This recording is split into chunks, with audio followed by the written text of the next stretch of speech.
Another crappy basement. Not sure what we could see in here, but this water heater's done. Let's look at this furnace.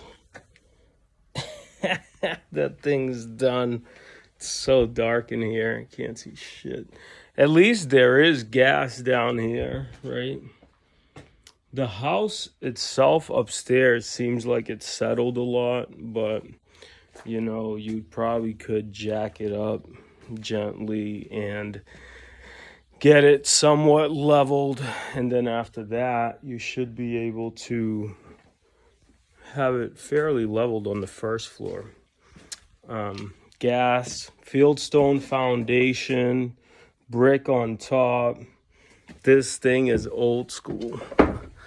Somebody help me. Let me out of here. Look at this. Got the little window. I don't know if this basement can be finished, but you could see cast iron, right? Plumbing. Some of it's been upgraded to PVC. That's your waistline. And looks like there's gas coming into the house.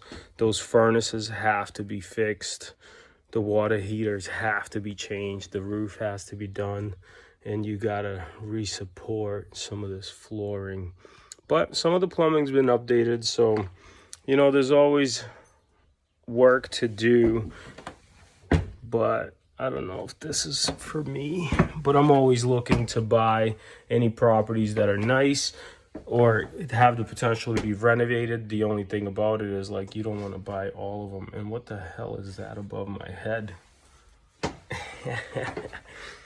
The real estate life.